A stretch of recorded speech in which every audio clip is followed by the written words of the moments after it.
Big pass மூலமா ரொம்பவே ஃபேமஸான ஒரு கப்பல் தான் அமீர் பாவனி. ஆல்ரெடி பிக் பாஸ்ல நிறைய லவ் ஸ்டோரிஸ் நம்ம பார்த்திருப்போம். ஆனா அந்த லவ் ஸ்டோரிஸ்லாம் மேரேஜ் வரைக்கும் போனது இல்ல. சொல்லப்போனா பிக் பாஸ் வீட்டோடயே இந்த லவ் ஸ்டோரிஸ் முடிஞ்சிரும் அப்படின்னே சொல்லலாம். அதே மாதிரி தான் அமீருமே பாவனியை லவ் பண்றேன் அப்படின்னு சொல்லும்போது பிக் பாஸ் வீட்ல டிஆர்பிக்காக தான் பண்ணிட்டு இருக்காங்க, அதெல்லாம் ஸ்கிரிப்ட் தான் அப்படின்னு சொல்லி அமீர் நிறைய பேர் சொல்லிட்டு இருந்தாங்க. ஆனா அது எல்லாமே பொய்யாக்குற மாதிரி இப்போ அமீர் பாவனி மேரேஜ் பண்ணியிருக்காரு. இந்த மேரேஜ் அவங்களோட ஃப்ரெண்ட்ஸ் அண்ட் ஃபேமிலி முன்னாடி ரொம்பவே கிராண்டா நடந்துச்சு. அது மட்டும் இல்லாம விஜய் பிரியங்கா தான் அமீருக்கு தாலியுமே எடுத்து கொடுத்திருப்பாங்க. ஆனாலுமே இவங்க கல்யாணத்துக்காக நிறைய பேர் விஷ் பண்ணிட்டு இருந்தாலும் இன்னொரு சைட் பாத்தீங்கன்னா அமீரை பாத்துக்கிட்ட ஐஷுவோட ஃபேமிலி வெட்டிங்ல கலந்துக்கல. எதுக்காக இவங்க இந்த மேரேஜ்க்கு வரல அப்படின்னு சொல்லி நிறைய பேர் கேள்வி எழுப்பிட்டு இருக்காங்க. அது மட்டும் இல்லாம ஆல்ரெடி அமீர் பிக் பாஸ் போயிட்டு வந்ததுக்கு அப்புறமா ஐஷுமே பிக் பாஸ் போனாங்க. பட் ஐஷு பிக் பாஸ் போறதுல அமீருக்கு கொஞ்சம் கூட விருப்பம் இல்ல. அவங்க அவங்களோட ஃபேமிலி சப்போர்ட்ல தான் போயிருக்காங்க அப்படின்னு சொல்லி ஒரு சர்ச்சை போயிட்டு இருந்துச்சு. முக்கியமா நிக்சன் ஐஷுவோட பிரச்சனையிலுமே அமீர் நிக்சன் பக்கம் தான் நின்னாரு அப்படின்றனால இவங்க ரெண்டு பேத்துக்குள்ளயுமே பேச்சுவார்த்தையே இல்லை அப்படின்னு சொல்லிட்டு இருந்தாங்க.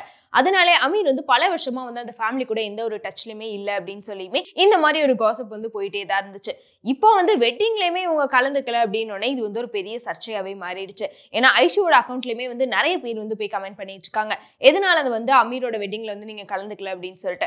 அதுக்கு ஐஷுமே சில விஷயங்கள் சொல்லியிருக்காங்க. என்னன்னா எல்லாத்துக்குமே பர்சனல் லைஃப்னு ஒரு விஷயம் இருக்கும், அது எல்லாத்தையும் ஷேர் பண்ண முடியாது. ஆனா சில பேர் கொஞ்சம் கூட யோசிக்காம நிறைய அந்த மாதிரி தப்பான வார்த்தைகள்லாம் பேசிட்டு இருக்கீங்க. நீங்க கேட்கிற கேள்வி எல்லாம் புரியுது, ஆனா எங்கனால எல்லாமே ஓப்பனா இது பண்ண முடியாது. சோ மின்றதெல்லாம் தங்கம் கிடையாது அப்படின்னு சொல்லி சில விஷயங்கள் அவங்க ஃபேமிலி பத்தியும் மேரேஜ் பத்தியும் பேசியிருக்காங்க.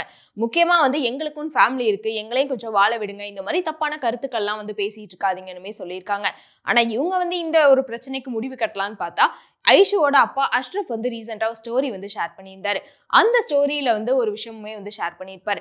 என்னன்னா ஏதாச்சும் ரோட்ல ஒரு நாயை பாத்தீங்கன்னா அது மலையில ரொம்ப நனைஞ்சிட்டு ரொம்ப குளிர்ல பசியில இருந்துச்சுன்னா அதை வீட்டுக்கு கூட்டிட்டு போய் சாப்பாடு போட்டு ரொம்ப நல்லா பாத்துக்கோங்க.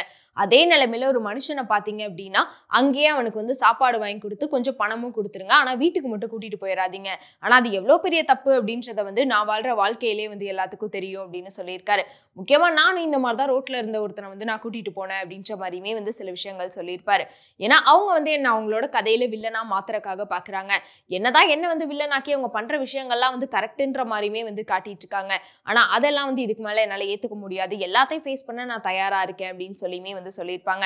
என்னதான் அமீர் தூக்கி வளர்த்த பையன் அஷ்ரஃப் இப்படி ஸ்டோரியில ஷேர் பண்ணியிருக்காரு, இதை கண்டிப்பா இன்டைரக்டா அமீருக்காக தான் போட்டிருக்காரு அப்படின்னு சொல்லியுமே நெட்டிசன்கள் நிறைய பேர் பேசிட்டு இருக்காங்க. இன்னொரு சைட் பாத்தீங்கன்னா அஷ்ரஃப் சைடுமே நிறைய பேர் சப்போர்ட் பண்ணிட்டு இருக்காங்க.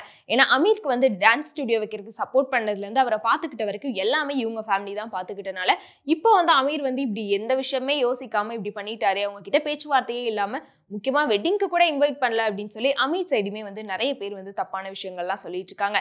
இது எல்லாத்துக்கும் கடைசியா இப்போ முற்றுப்புள்ளி வைக்கணும் அப்படின்னா அஷ்ரஃப் எதனால இந்த ஸ்டோரி ஷேர் பண்ணாரு, இன்னொன்னு அமீரோட வெட்டிங்க்கு ஏன் அவர் போல அப்படின்றத அமீர் பாவனியோ இல்ல இவங்க சைடு யாராச்சும் ஒருத்தவங்க விளக்கம் கொடுத்தாதான் தெரியும்.